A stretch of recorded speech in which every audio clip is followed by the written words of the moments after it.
There's a lot of pressure in making movies of this size, but 90% of it comes from me. As a filmmaker, I like making these movies because there's just so much to play with visually. And we've done things that they couldn't do back then. Y tus trailers, visita mi canal.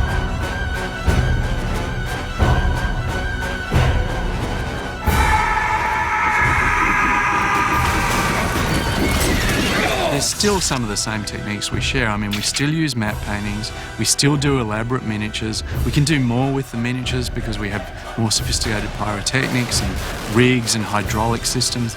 But on top of that, we have the best of the modern new computer technologies that allow us to give these creatures and these characters a freedom that they really never had back in the classic horror days.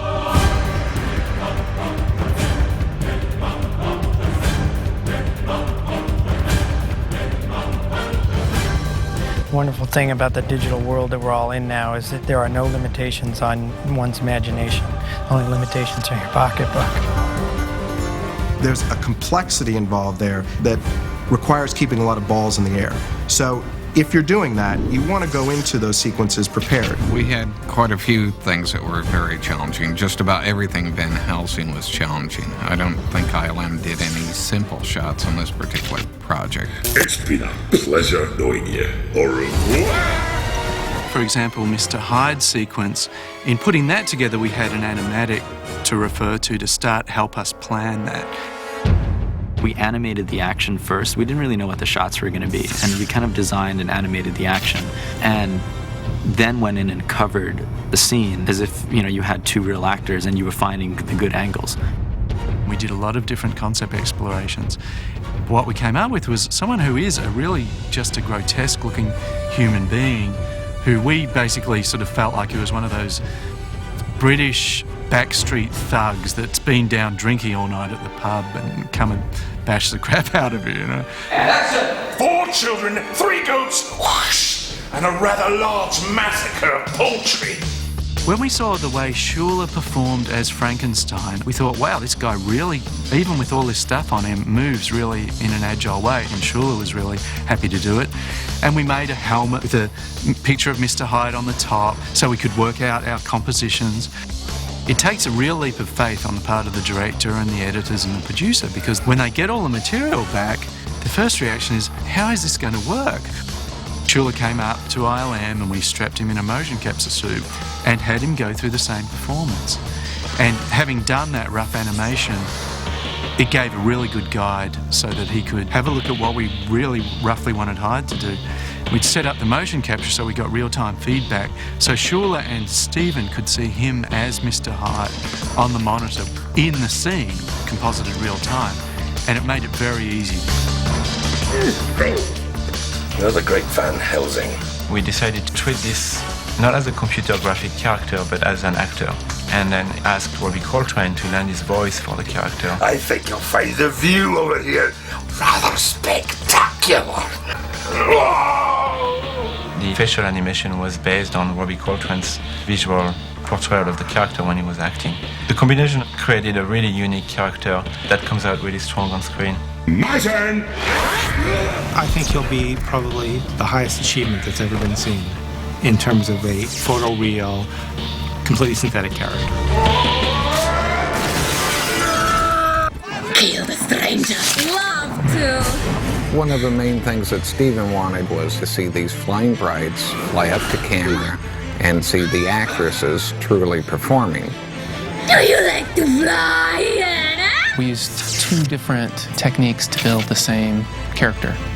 Their body was digital, their face was shot on film. We wanted to shoot the face and hair of the performer, but at the exact same time track how their body moved.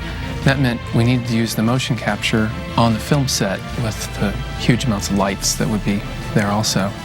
So we had to come up with techniques that would make all of the little markers on the performer much brighter than they otherwise would be.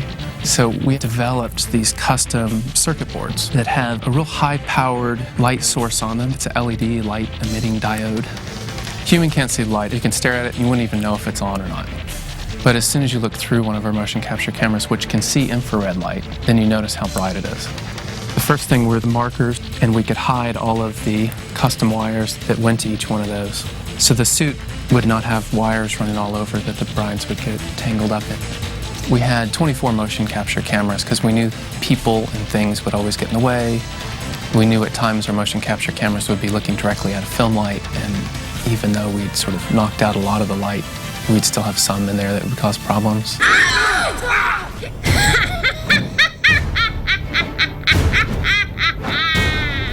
So here's the whole process. We shot background plates and prod.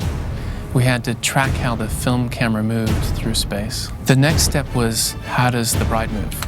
So we create these animatics with a digital version of the bride flying through that shot. And this gives us an idea of how she moves relative to the film camera. We convert them to something that would be useful for the hybrid shoot itself. So the cameramen knew how to move the camera, so the stunt people knew how to move the brides, so the brides knew exactly what to do, and we'd have a performance that actually fit with the shot that was shot months earlier.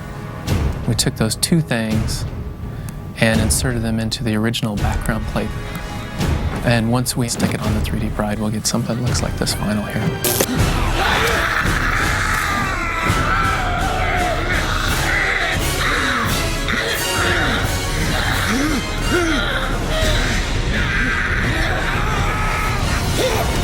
Typically measured time by shots. We'd assign the shots, and the animation, might take anywhere from a week to a month for a given shot. And once the animators start, then we tried to start the technical director soon after, so he could start roughing in his lighting while the animator was still working. And then we'd overlap that with the compositor starting to work. And each artist typically had 2 or 3 shots that they were working at one time. But generally, a shot could take easily a month to 2 months, in some cases a few months, to accomplish, just because of all the little pieces to be dealt with.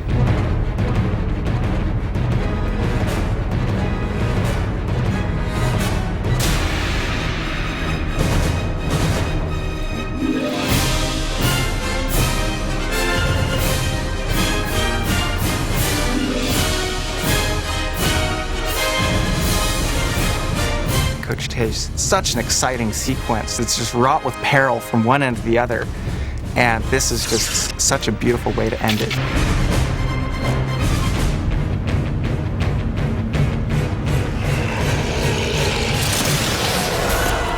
The creatures were pretty much the top end of what we can do with creature technology today. All these hair simulations, flesh simulations. We had subsurface scattering to give a sort of more organic look to the hell beast creature. We had to transform Hugh Jackman into a big, scary werewolf, but also Stephen Summers wanted the werewolf to be sexy looking. And both of them to be like rock stars. They had these manes of elaborate hair and so on. So it was a big challenge because it really required the best of what we can do in terms of creating computer graphics creatures.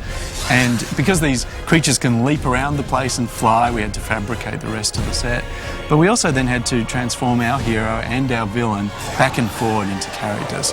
And so I think overall that presented a lot of challenges, and I think the results is a full-on two-fisted battle between two monsters that any horror fan would love to work on something like that.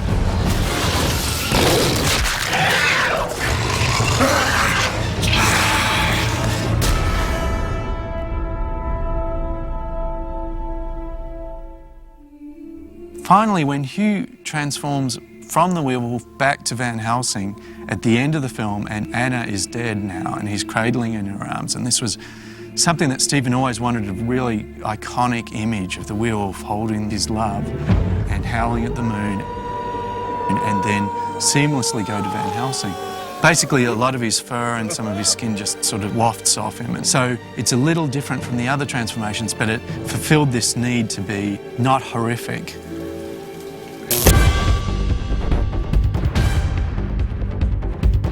I think that there are people that will see this movie that think the visual effects are phenomenal, like the most unbelievable visual effects they've ever seen.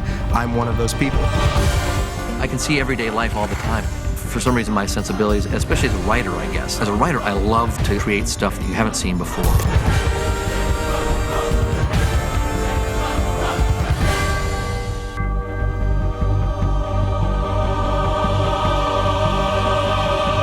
There's a lot of pretty big sets being built in the Czech Republic. One of the bigger ones is the Transylvanian village, which we've got about 20 houses and a church. Alan Cameron, our production designer, built this wonderful village, which we like to affectionately call Transylvania Town.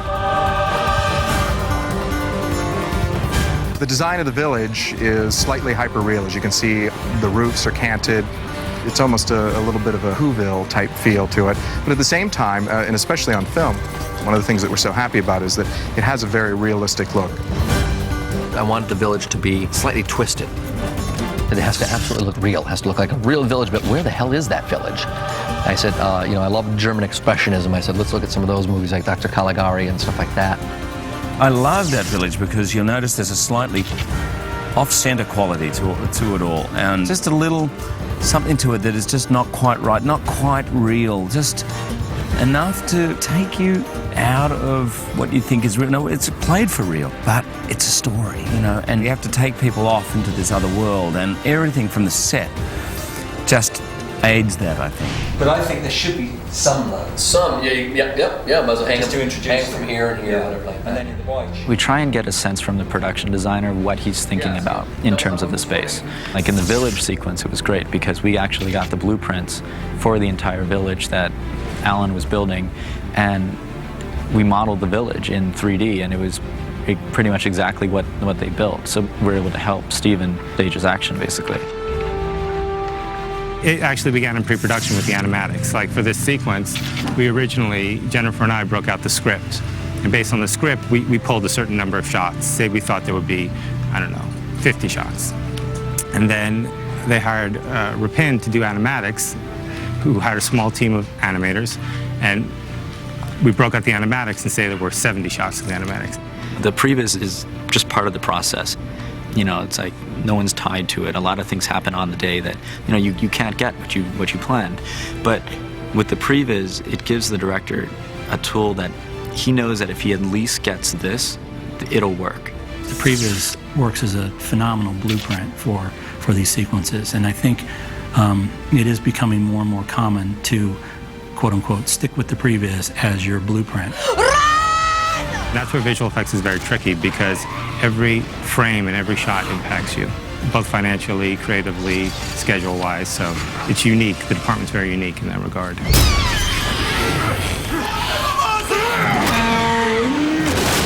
See, I told you that car liked me. I want it to be as real and organic. This movie had to be, you had to absolutely believe that everything's real. And so it couldn't be about flying a camera on a little miniature model set. I wanted to build a village and fly a camera around the village. And that became quite a task. We thought it was very important to have their point of view. So since they fly, the camera also has to fly.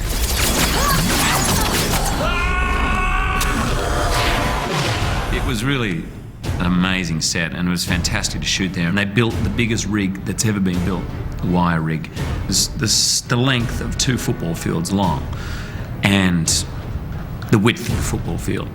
And wires, maybe 15 wires stretching this entire thing, so they could hook the camera up, shoot it along.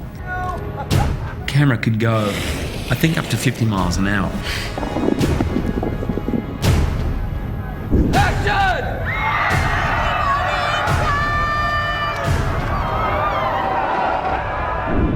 The cable cam is driven by motion control software. It's driven by Cooper, so we can get the X, Y, and Z coordinates from it. The head itself is a simple hothead, but luckily, we've been shooting for weeks and weeks in the village, so the match movers have pretty much measured everything. So at this point, I don't think it's going to be a really horrific job to match move these shots. And the shots are they're very sweeping and they're very grand shots, so I think it's going to work out pretty well.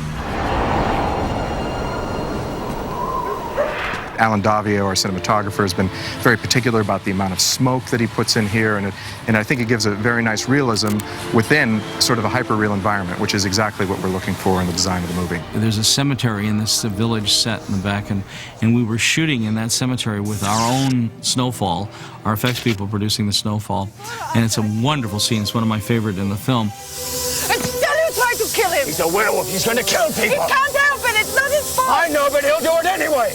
Do you understand forgiveness? Yes, I ask for it often. Cut! Brilliant! Good, good. We said, cut, we're going to turn around and move around. And they shut off the snow.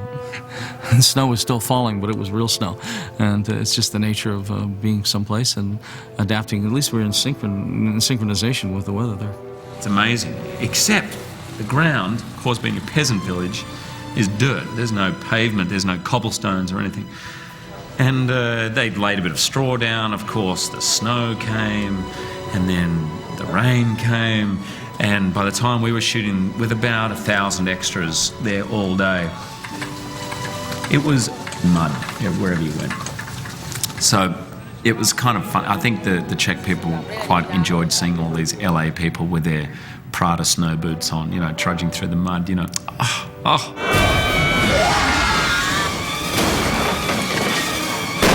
As the brides fly through some of the buildings, so we actually do physical effects where you see the roofs of the building explode. And then once the visual effects are added, the brides fly through the building and it all looks like they really blew those roofs out. When you make a visual effects film, which, you know, Steven's been doing now for years, it's a leap of faith. You have to have faith in the people that are creating the effects to come up with what you have in mind.